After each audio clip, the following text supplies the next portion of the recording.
Ujumbe huu ndio unaotufanya sisi kuwa watu wa tofauti na madhehebu na makanisa mengine duniani. Ujumbe huu ndio unaotutambulisha. Ujumbe huu ndio unatufanya tuwe watu wa pekee kabisa. Ujumbe wa malaika watatu. Cheni Mungu na kumtukuza, kwa maana saa ya hukumu yake imefanya nini?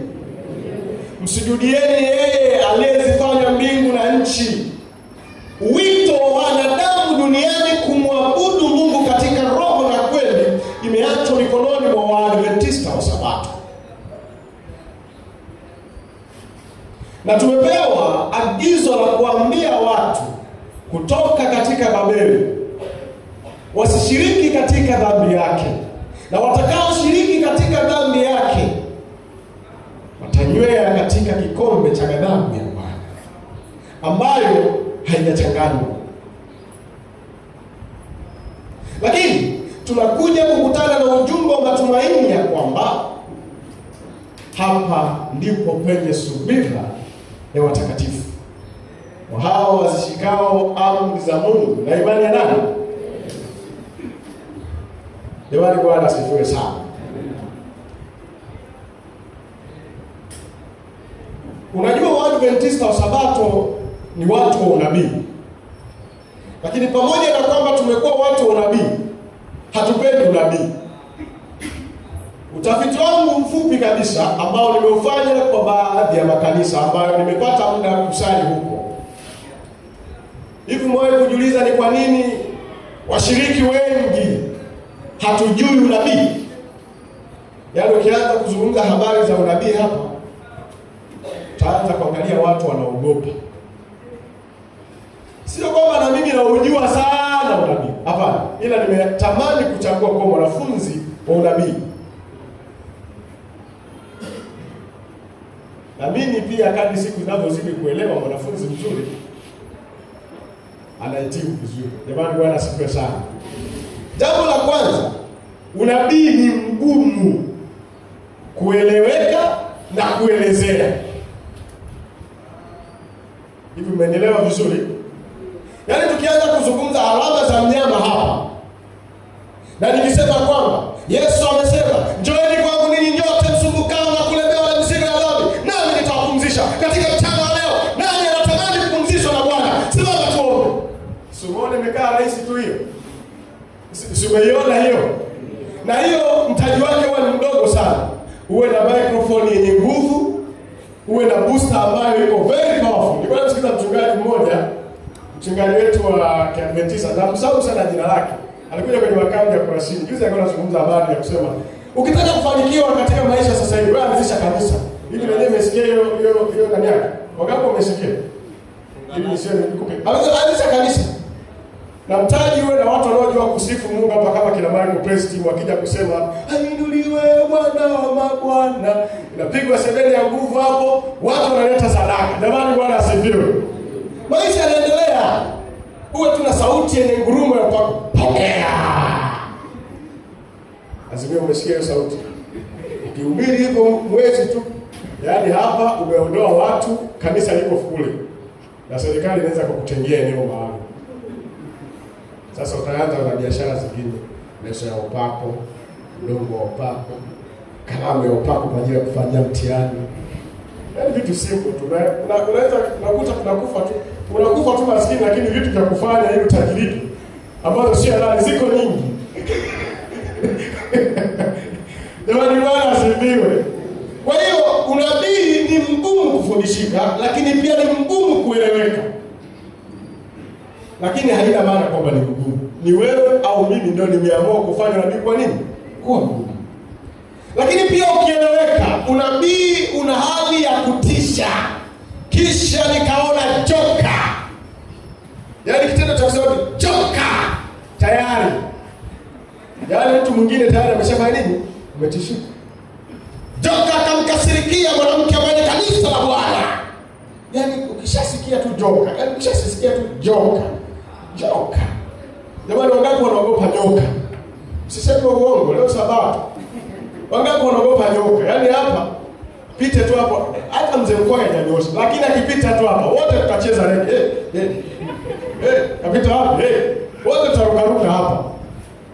Kwa hiyo unabii unatisha. Sasa mshirika anachagua kuupiga chini.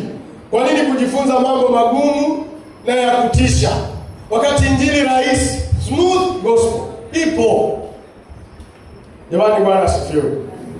Kwa hiyo katika hali hii ndio maana makanisa yanayofundisha habari za kurudi kwa Yesu Kristo mara ya pili, au viongozi wa dini au wa madhehebu ambao sio ya Adventista, wanaofundisha kwamba acha dhambi, Kristo anarudi, kuna maisha baada ya haya, ni wachache. Na nikiwauliza, hata kama nyinyi mnafuatilia, hamtaweza kuniambia. Lakini ukienda tu kule Jumapili ya kurejesha nyota yako, wewe Magembo, unajua nyota yako ni ipi? Kilichoibiwa. Jumapili ya operation, kesi yako imefanya nini? Kwa hiyo kwa sababu una kesi, lazima utafunga tu safari kwenda huko. Lakini kesi imeisha. Sawa, kesi imeisha. Uzima milele Yesu anaporudi unao? Na kuna siku nimwambie hapa watu wa Mungu, nilizungumza na kanisa siku hiyo, nilizungumza na nani? Tulizungumza habari ya ushuhuda. Sijajua kama nilizungumza na sisema hapa. Habari ya ushuhuda. Joseph Bond, ushuhuda. Tutaitisha, unajua sababu tumekuwa na desturi. Jamani, nitakuwa na muda kidogo wa kuzungumza, alafu nitakwenda kwenye mada. Bado sijaanza kuzungumza tu. Si unajua hapa pia huwa sijaki mara kwa mara. Yaani tunapozungumza ushuhuda, unajua sijajua nani alisemaga kwamba ushuhuda huo unatolewa siku ya, yaani robo mpaka robo. Sijajua kwa kanisa na watu wanaofuatilia kanuni mtanisaidia. Yaani kuna desturi ya kwamba ushuhuda mpaka meza ya nini? Sawa. Meza ya Bwana hapa takuja kusema Bwana asifiwe. Na yaani kwa mfano nataka nitolee ushuhuda mtu ambaye amekaa muda mrefu hajapata mtoto. Mwaka wa 8 kwenye ndoa, nikamlilia Bwana, Bwana akanipatia mtoto. Jamani, Bwana asifiwe. Kanisa sema amen. Anakuja mwingine mdada anasema kweli wamenitesa tesa ndio, lakini hatimaye Bwana amenipatia. Bwana asifiwe. Yaani tunadhani kwamba kuwa na mtoto, kuwa na ndoa, kuwa na mke, kuwa na mume, kuwa na biashara nzuri, kuwa na nyumba, kujenga, si kufanyaje, ni ushuhuda. Na nilimsikia mwanakwaya mmoja anasema ni ushuhuda wa kauli kutoka nje ya nini? Ya nchi. Yaani kwenda Kenya ni ushuhuda kwa huyo mtu. Kwenda Dubai ni ushuhuda kwako. Nilikuwa naongea na mtu mmoja ananiambia kwamba nilikuwa siko nimeenda Kariakoo. Sasa aliposema Kariakoo nikasema kwani ulikuwa patikani? Kumbe Kariakoo anamaanisha ni wapi? Dubai. Kwa hiyo wewe kwenda Dubai kwako prego. Wewe inaweza kama ni ushuhuda. Na wewe ukifika pale utanipostia na utanipigia video call, bro. I'm here to Dubai. Unaona hapa na sababu utakayokuja utatusimulia story yako kwenda Dubai. Lakini kumbuka kuna Mwarabu yuko pale, amezaliwa pale, anashuhudia pale. Nimekuwa Zanzibar. Kuna tourist mmoja ambaye yeye ana project ya kutembelea nchi. Na ameniambia kwamba nusu na robo ya dunia ameitembelea kwa ajili tu ya kutalii.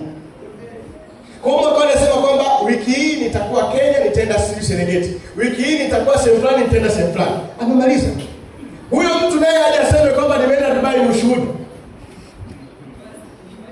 Jamani, hivi kanisa mnanielewa vizuri? Yaani unaposhuhudia kwenda Dubai, kuna mtu amezaliwa Dubai, yeye ushuhuda wake ni nini? Unapozungumza habari ya ndoa yako, kwamba ndoa yako na miaka 50 na mjagombana na mjaachana, kuna mpagani ambaye hamjui Mungu, ndoa yake na miaka 90. Yeye asemeje? Kanisa nazungumza na nyinyi. Asemeje? Wewe unapozungumza umebarikiwa kupata watoto wawili na mshukuru Mungu. Kuna jamaa na watoto 11 kijijini na hajui Mungu. Yeye asemeje? Ni ushuhuda. Anamshuhudia nani? Ushuhuda sio vitu ambavyo Mungu ametupatia. Yaani Mkristo hawezi kusimama kushuhudia ya kwamba mimi nimepata kabisa. Usiponielewa hapa, utasema mzee wa kanisa leo umetulisha matangopori. Yaani usiponielewa hapa, utasema mzee wa kanisa leo katulisha matangopori. Nataka nikwambie, ushuhuda ni jumla ya maisha ya Mkristo aliyempokea Kristo, akabadilishwa kutoka utukufu hata hivi. Kwamba mimi kabla ya kumjua Kristo Yesu nilikuwa napenda visikali. Yesu alipokuja katika maisha yangu, naungana na Ayubu kusema ya kwamba siwezi kumwangalia binti nikamtamani. Huo ni ushuhuda. Tuambie Kristo amebadilishaje maisha yako? Je, umejiandaje kukutana na huyu aliyebadilisha maisha yako? Huo ndio ushuhuda. Jamani, Bwana asifiwe. Mnielewe vizuri, na msiponielewa hapo lazima utaangukia tu pua. Yaani kupona sio ushuhuda. Kufufuka sio ushuhuda. Anazungumza hapo mwenye imani ya nani? Na nini?